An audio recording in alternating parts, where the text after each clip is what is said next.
Awa bro, nanti lagi turun baku dapat le. Iya le astaga. Eh, kapan nggak sampai ini? So lama, so ada mau hampir 1 bulan tadi sini. Ih, sama. Atamanku nggak tahu. Dia mau suka Kenapa? belajar agama dia. Oh, panggil kemari Jo. Itu Orang panggil mau Iya, ngopi. sahabat tahu dia kosong. Iya. Telepon dulu ya. Mm. Telepon dulu. Halo. Halo, kalau komio kosong kamari Jo. Mana? Di sini di kafe, tapi biasa turun nongkrong. Ada anggota aku di sini, perempuan dari Mesir dia. Kafe tempat tongkrongan biasa itu. Iya, oke. Kafe Ipang. Nah, oke. Antum nggak? 5 menit kemudian. Iya. Waalaikumsalam. Fikran. Oh ini Ustaz. Iya. Kenal Santai kan? saja. Pakri saya. Saya Fahri. Oh sama ya. Iya. Sama namanya. Terus yang beda kak. Iya, kak ini. Fakri dia, Fakri. Jadi begini Ustaz, ada banyak sekali pertanyaan. Mending nggak bikin kopi saya dulu biar enak tuh. Oh, boleh. Iya, bikin kopi dulu. Iya. Ada nggak? Santai Bikin saja. saya. Gitu sudah. Oh, di Mesir ya, Iya. Nanti kabar nih. Ama, setengah kopi nih. Pas orang pembicaraan ini kan. Itu sudah. Makanya nih orang Batunggungan. Oh, berarti ente jurusan apa dia di Mesir? Akidah filsafat. Iya. Berarti mendalam juga tentang ilmu agama ini ya? Ya sekitar lah, begitulah. Alhamdulillah. Jadi begini, ini panggil Ustadz atau bro atau panggil nama saja. Panggil nama saja tuh. Orang satu. Karena kalau bahasa Ustadz itu apa artinya itu sebenarnya? Ustadz itu sendiri sebenarnya kata serapan dari bahasa Persia. Itu baru diserap ke bahasa Persia Arab, itu. Iya. Saya kira itu Ustadz itu bahasa Arab. Iya bahasa Arab memang, cuman bahasa Arab serapan dari luar. Dari ini dari bahasa Persia. Berarti awalnya memang dari Persia. Ya, karena kan kebetulan Persia ini kan kekuasaan Islam juga sekarang toh. Jadi ada beberapa bahasa yang diserap ke dalam bahasa Arab. Sama kayak torang, kayak misalkan torang kalau mau sebut nama-nama hari kan. Iya. Misalkan Senin. Iya, Senin itu dari bahasa Arab. Anunya Isnain. Isnain, iya. Isnain, Salasa itu Salasa. Iya, Isnain 2, Salasa 3. Jadi kayak begitu dia bahasa-bahasa serapan. Cuman kalau sekarang kan orang baru panggil ente. Ya. Oh, jadi biasa saja. Iya, cuman ente itu tidak ada bahasa Arab ente, ada anta. Cuman dimiring-miringkan. Oh iya.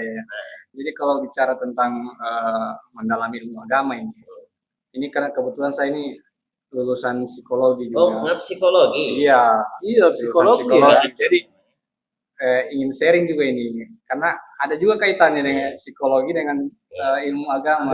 Tidak, nggak psikologis berarti sekarang kerja di mana? Oh, saya kebetulan kerja di rumah sakit. Di mana itu?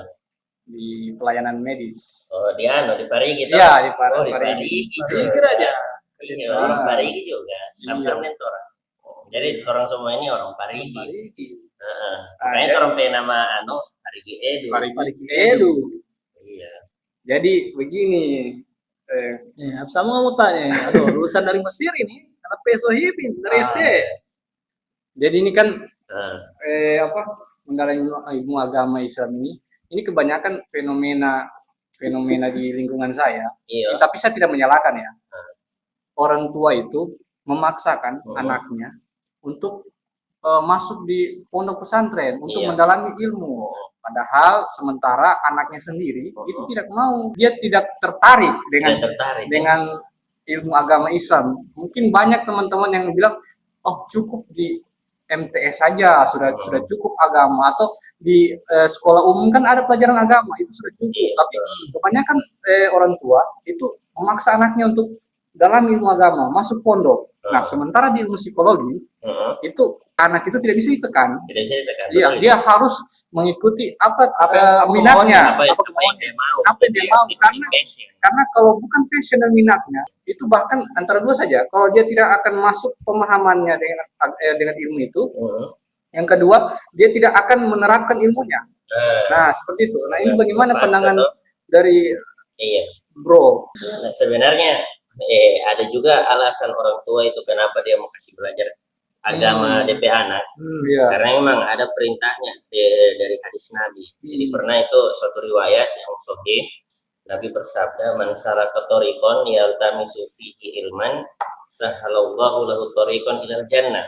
Barang siapa yang menempuh jalan untuk menimba ilmu agama, maka Allah akan mempermudah jalannya menuju surga.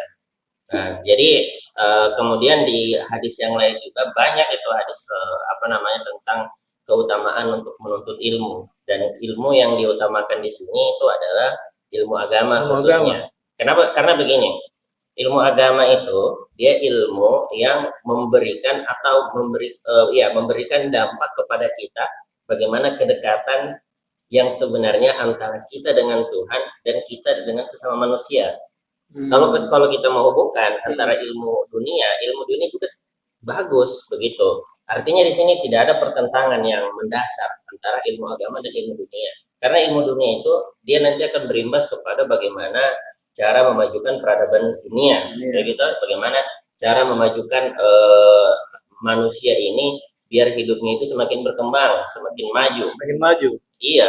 Jadi agama juga menganjurkan hal demikian. Jadi kalau kayak masalah tadi, kayak nggak bilang ada orang tua berpaksa, saya pikir itu kembali lagi bagaimana cara mendidik orang tua dan bagaimana sikap anak tersebut menanggapi hal-hal itu. Justru kalau saya dulu itu, saya sebenarnya tidak ada anjuran untuk belajar di pesantren, cuman sampai mau sendiri mau belajar di pesantren, kasih masuk saya pesantren yang ada DP bahasa Arab. Alhamdulillah orang tua aku iyo kan saja, padahal sampai depan sekolah, sampai rumah itu depan sekolah, depan SMP 1. Iya, cuman saya sekolah di situ karena memang saya punya passionnya di situ. Jadi antum tidak tertekan dengan pembelajaran agama. Alhamdulillah tidak karena minatnya memang di situ. Karena memang sampai minat di situ, alhamdulillah. Dan kalau bicara masalah passion, itu kalau dari segi Islam, ada namanya istilah taufik. Taufik itu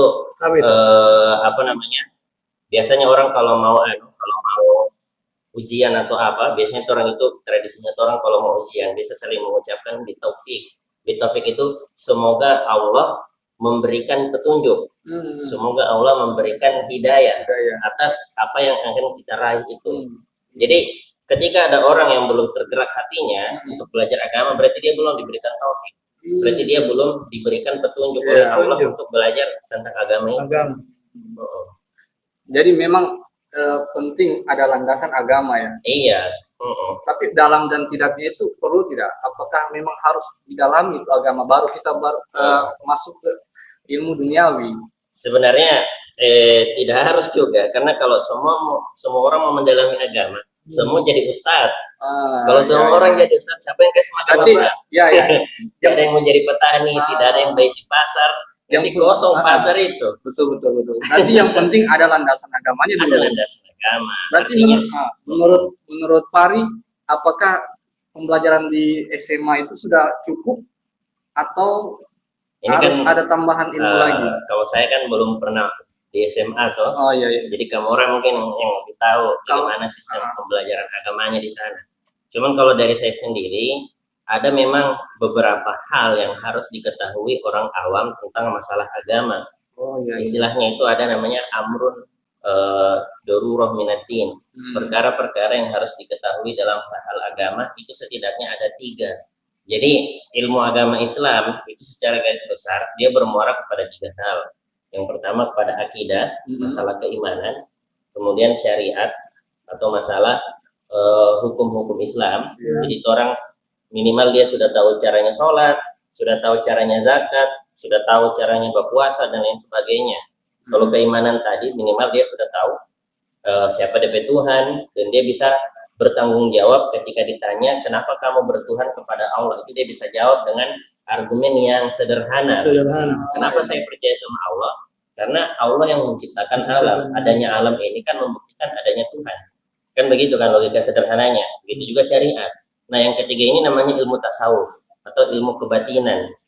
Atau orang biasa sebut eskatologi kalau bahasa ilmiahnya itu. Nah ini yang membahas tentang bagaimana seseorang itu berakhlak. Bagaimana seseorang itu apa namanya, meningkatkan apa namanya itu, akhlaknya kepada sesama muslim, seperti itu. Jadi kalau mau dibilang apakah semua orang itu, semua umat Islam, semua muslim itu harus belajar agama, iya wajib. Tapi untuk orang awam itu cukup diwajibkan hal-hal yang dasar dari agama, tidak perlu sampai mendalam. Kecuali ente cita-citanya menjadi ulama, itu berarti harus beragama, harus belajar mendalam, harus betul-betul bangun argumen yang kuat begitu dalam semua keilmuan Islam. Jadi tidak wajib, tapi harus gitu. Tidak wajib tapi harus. Iya, tidak wajib belajar secara mendalam, tapi harus belajar agama secara dasar. Paling tidak menguasai 3 dasar itu. 3 dasar tadi minimal ya, kulit-kulit saya sudah ini. Karena kalau di sekolah umum itu kan kita pelajari juga fikih. Iya, bagus itu. Iya kan, fikih tentang bagaimana sholat, ya kan. Terus tauladannya Rasulullah itu kan kita pelajari juga di SMA. Cuma memang pikirannya, mindsetnya orang tua, agama itu memang harus nomor 1 dulu, baru ilmu pengetahuan lain. Iya. Tidak semua orang tua. Tidak semua orang tua, tapi sebagian. Sebagian. Iya. Bahkan waktu saya kuliah di Jogja itu, di lingkungan saya itu banyak orang tua anak itu tamat. Boleh sambil ngopi ya? Ya silakan. Oh iya. Tamat dari sekolah dasar, itu mereka diwajibkan masuk pondok sampai tingkatan SMA. Iya. Setelah itu baru mereka dibebaskan memilih ilmu apa yang mereka pilih kan. Iya. Jadi gitu. Tapi ini tidak semua ya, karena di lingkungan itu ada juga yang mereka wajibkan ilmu dunia, ilmu pengetahuan selain agama, seperti itu. Jadi sebenarnya masalahnya itu, sebenarnya bukan antara kita ini harus belajar ilmu agama semuanya atau belajar ilmu dunia tanpa perlu belajar ilmu agama. Yang menjadi permasalahan ini memang ada sebagian tokoh yang mengatakan bahwa ilmu agama dan ilmu dunia ini bertentangan. Artinya kalau nggak so belajar ilmu dunia, sudah tidak usah belajar agama. Artinya kalau nggak so belajar agama, tidak usah belajar ilmu dunia. Itu paham-paham sekuler. Sekuler itu memisahkan agama dengan duniawi, masalah dunia, begitu toh. Nah ini yang tidak boleh. Ini yang harus kita rubah ya. Ayat pertama yang diturunkan dalam Al-Quran itu Iqra, bacalah. Iqra bismi rabbikal ladzi. Iqra bismi rabbikal ladzi khalaq. Bacalah dengan nama Tuhanmu yang menciptakan. Yang menciptakan makhluk semua berarti maksudnya. Nah, Iqra di situ memberikan indikasi bahwa kita itu perintah pertama yang dituntun oleh Al-Quran itu adalah membaca, belajar. Dan yang kita baca itu atau yang kita pelajari itu adalah semua ayat-ayat. Ayat itu kalau bahasa Indonesianya artinya tanda-tanda. Dan ini jangan kita batasi ayat-ayat itu hanya sebatas Al-Quran dan hadis saja. Tidak. Ayat-ayat itu ada 2, setidaknya ada 2. Dia ayat qauliyah dan ayat kauniyah. Nah, ayat qauliyah ini itu adalah ayat-ayat tentang nas, tentang lafaz. Baik itu sesuatu yang berupa lafaz berarti Al-Quran dan hadis itu yang dimaksud. Ayat-ayat qauliyah. Kalaupun ayat-ayat kauniyah, ini kaun itu artinya alam. Ayat-ayat yang ada di alam semesta ini. Ini perlu juga kita baca. Perlu kita pelajari. Berarti pengetahuan umum itu ya. Jadi semua ilmu ilmu pengetahuan umum itu semuanya dibungkus dalam bentuk ayat-ayat kauniyah. Nah, kalau mau dibilang apa saja itu yang ada di alam semesta, kita lihat di alam semesta ada yang namanya bumi, maka lahirlah ilmu kebumian, apa itu biologi dan sebagainya toh. Nah, kita lihat ada langit, maka lahirlah ilmu langit. Kita lihat ada manusia, maka lahirlah ilmu kemanusiaan.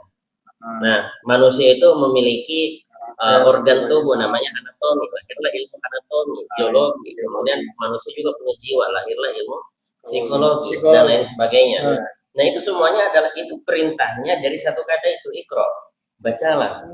Jadi jangan hanya kita batasi bahwa pendidikan itu hanya pendidikan agama. Cuman pendidikan agama itu harus wajib, dia sebagai dasar.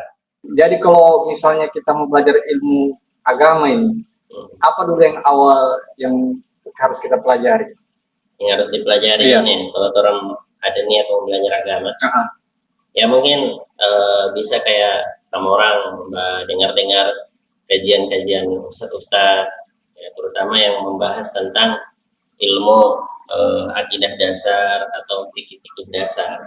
Ini kalau misalkan orang mau belajar tidak secara mendalam, Iya. gitu. Beda kalau misalkan orang punya niat belajar agama secara mendalam, itu ada jenjang-jenjangnya, ada fase-fasenya.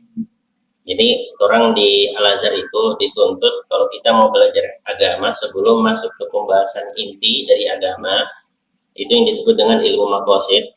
Itu 3 tadi itu yang saya sebutkan, ilmu tauhid, ilmu syariah, dan ilmu tasawuf. Kita dianjurkan untuk mempelajari ilmu mabadi. Mabadi itu artinya ilmu-ilmu yang harus dipelajari di awal-awal. Seperti atau kita sebut juga dengan ilmu alat. Nah, contoh misalnya ilmu nahu. Ilmu nahu ini ilmu membahas tentang kaidah bahasa Arab atau gramatikal Arabik gitu. Atau sorof itu membahas tentang bagaimana pecahan-pecahan kata dalam bahasa Arab, gitu kan. Atau balagoh itu dia membahas tentang bagaimana nilai sastra dari sebuah bahasa Arab itu bagaimana, atau gaya bahasa atau dari sebuah bahasa Arab. Karena memang jalan satu-satunya untuk mempelajari ilmu agama itu dengan bahasa Arab. Bagaimana caranya orang mau kan semua ilmu agama itu kan dia bersumbernya kan Al-Quran dan hadis. Iya. Bagaimana orang bisa menafsirkan, memahami Al-Quran dan hadis kalau tidak tahu bahasa Arab? Tidak tahu bahasa Arab. Iya, yang harus tadi kan kita bicarakan bahasa Arab toh. Jadi yang harus orang kan kalau orang mau belajar Islam itu dilihat dulu dia ini kebutuhan untuk belajar agama, apakah hanya menjatuhkan ininya saja, sekedar menjatuhkan kewajibannya saja, atau yang betul-betul mau didalami. Nah, orang yang memang kalau belajar agama hanya sekedar menjatuhkan kewajiban saja, dia itu artinya orang-orang awam istilahnya toh, orang kayak sibuk di perkara dunia, artinya orang tidak bisa paksakan harus belajar agama secara mendalam, harus jadi ustadz.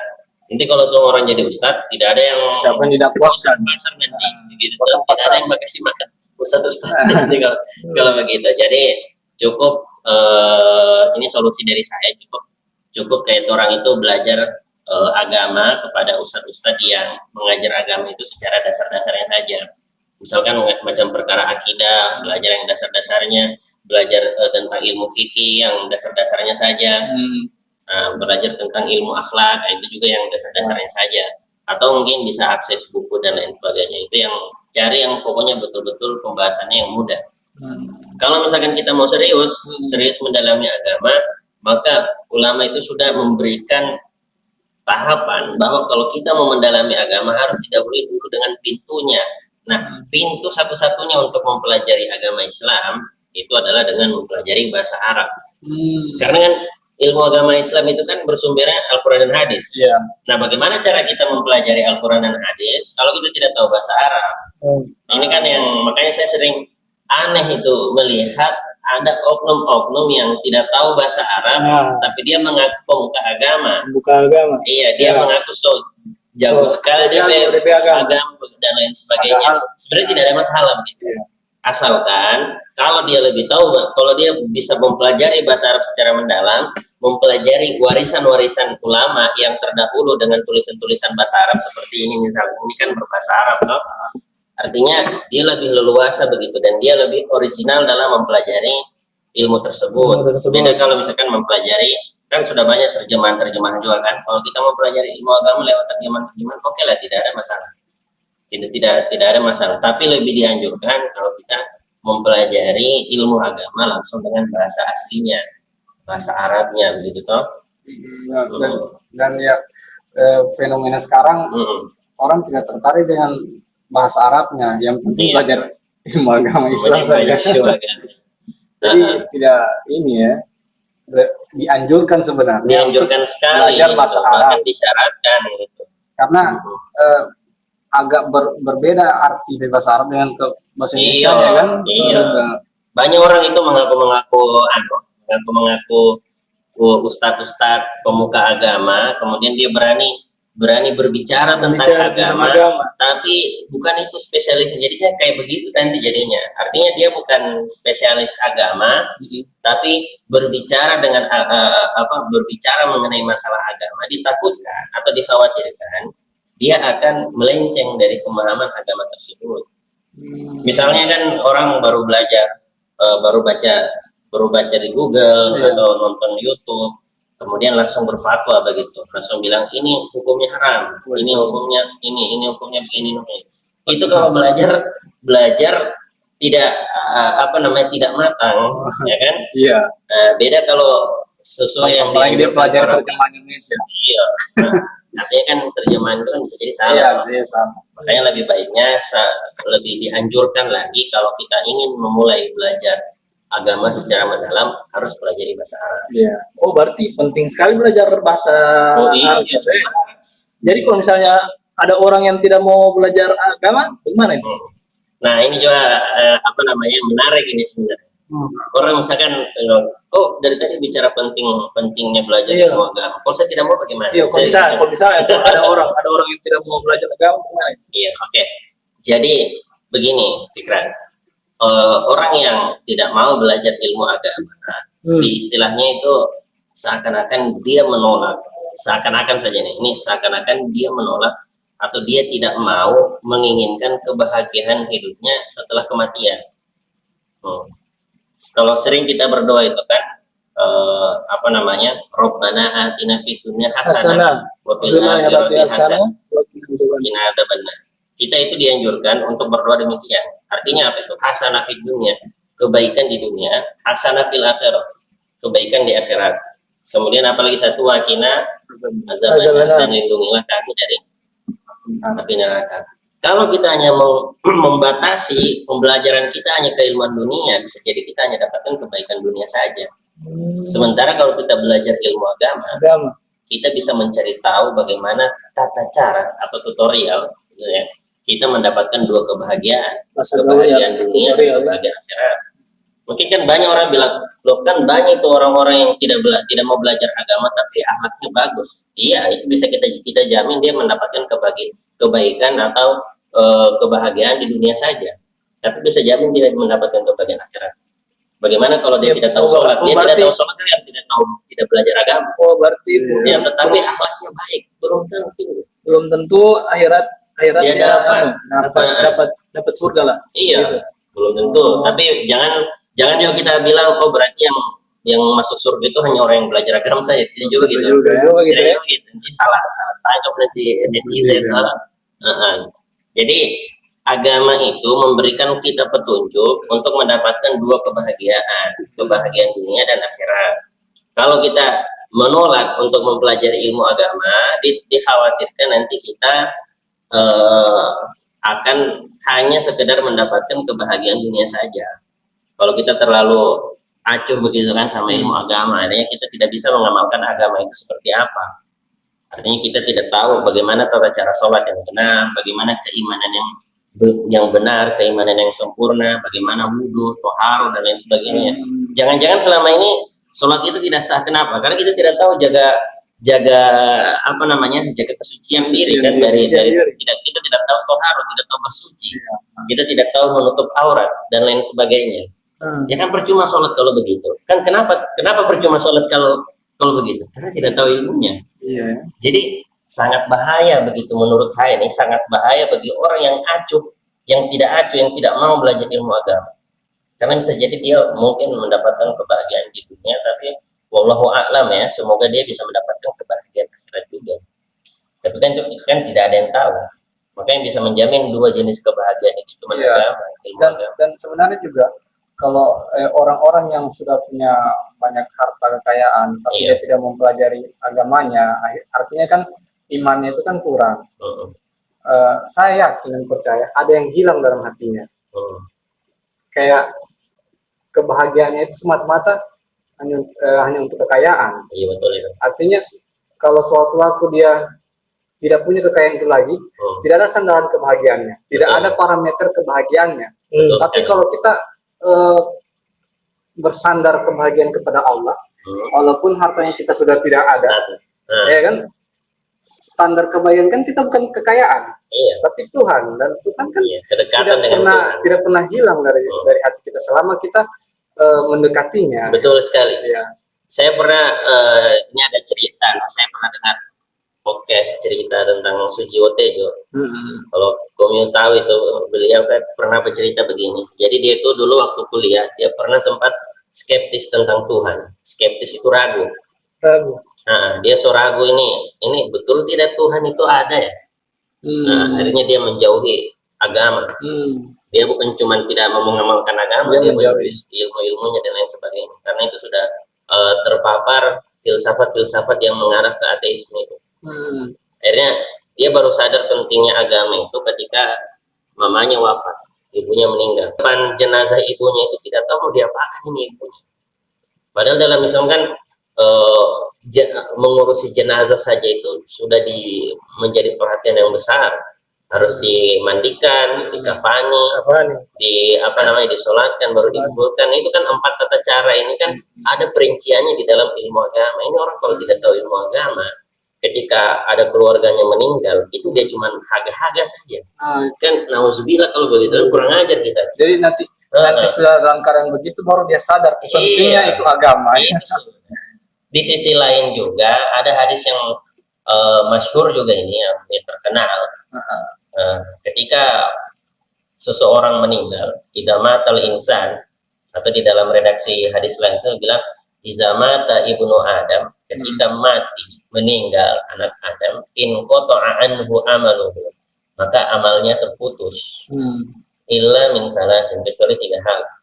Sedekah jariyah, kemudian ilmu yang bermanfaat, ilmu yuntafa'u bihi, awaladun soleh yad'ulah, anak yang soleh yang mendoakan orang tuanya, yang mendoakan orang tua yang meninggal itu.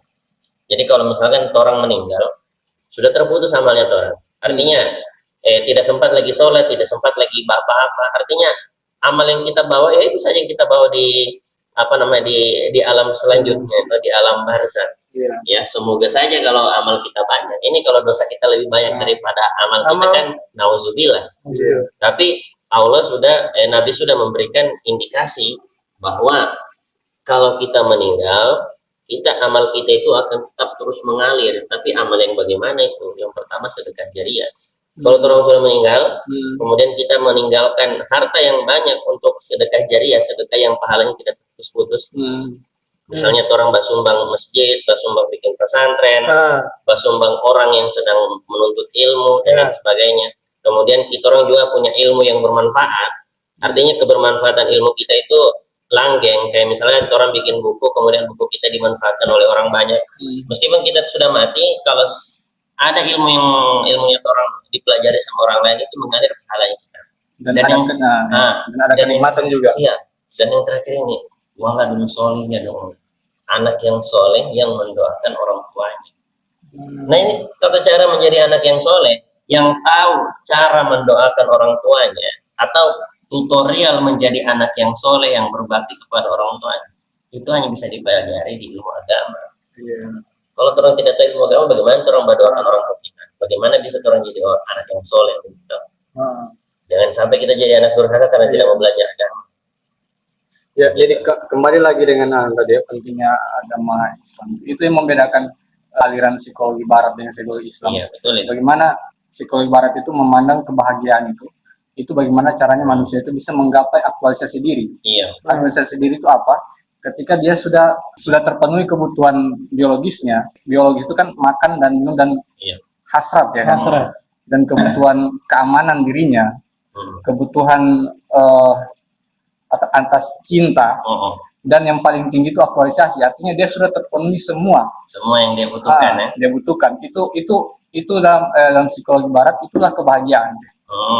Nah, yang membedakan dengan aliran psikologi Islam bahwa kebahagiaan sesungguhnya itu ketika kita punya iman, kenikmatan iman. Jadi yang membedakannya itu, kalaupun kita sudah mengaktualisasikan diri, kita sudah punya segalanya, tapi itu kan fana, akan hilang juga. Betul. Yang tertinggal hanya satu, iman. Nah, ketika orang Barat kehilangan itu, dia akan kembali lagi, dia tidak damai lagi hatinya. Makanya lahirlah aliran psikologi Islam. Psikologi Islam, Iya, ya. psikologi Psikologi dengan nuansa Islam. Dia patokan kebahagiaan itu justru keimanan. Keimanan. Ya, ketenangan batin. Betul. Walaupun dia misalnya tidak terpenuhi biologisnya karena mungkin ada penyakit. Iya. Nah, itu bagaimana caranya dia untuk bahagia? Kalau patokan Dia kita, tidak berhak bahagia, kalau patokan kita aktualisasi diri ya, aktualisasi diri itu termasuk salah satunya itu, terpenuhinya biologisnya. Iya. Nah, bagaimana kalau orang yang atau tidak laku misalnya? Itu. Kasian sekali. Artinya berarti seumur hidup tidak bahagia. Iya. Merasa kurang karena tidak makanya laku. Itu psikologi Islam membantah semua itu, bahwa tidak perlu adanya seperti yang penting kita punya iman. Kenikmatan iman itu siapapun bisa asal kita dekat dengan Tuhan kita kan. Ya. Bahkan ada seorang sufi wanita yang bernama Robiah Adawiyah. Beliau kan makamnya ada di Mesir. Saya pernah ziarah ke makam beliau. Untuk kan semasa hidupnya itu beliau itu tidak menikah. Jadi istilahnya selama hidupnya itu beliau tidak pernah mau menikah gitu. Bahkan pernah ditawari menikah di Lahore gitu kan sama ulama besar juga namanya Hasan Al Basri. Bahkan tidak pacaran, beliau menolak. Apalagi pacaran menikah tidak. Karena apa? Karena menurut beliau itu semua cintanya itu sudah habis pada Tuhan. Jadi selama hidupnya itu dia fokus ibadah terus sampai mati. Jadi kesimpulannya ini apa nih, Ustaz? Kesimpulannya, jadi terompet kesimpulan ini bahwa pembelajaran ilmu agama itu penting dan urgensi atau pentingnya itu dia bersandingan dengan pentingnya belajar ilmu duniawi. Jadi karena memang perintah agama itu untuk menuntut ilmu, dan ilmu yang harus dituntut itu bukan hanya ilmu dunia tapi ilmu agama juga. Gitu. Jadi mungkin dari sini kita akan siapa tahu mungkin Allah berkehendak untuk menggerakkan hati kita untuk tertarik belajar ilmu agama, untuk mengkaji agama Islam, dan juga tidak melupakan juga pembelajaran ilmu duniawi juga toh. Dia bersandingan lah, bersamaan begitu, tidak bertentangan. Dan kalau bisa setiap ilmu pendidikan yang kita dapatkan itu harus dilandasi dengan ilmu agama. Cocok sekali. Iya. Jadi itu teman-teman podcast kita pada malam hari ini. Oke, sampai jumpa di Parigi Edu part 2. Ya, ada materi keduanya. Kalau rame kita lanjut, guys.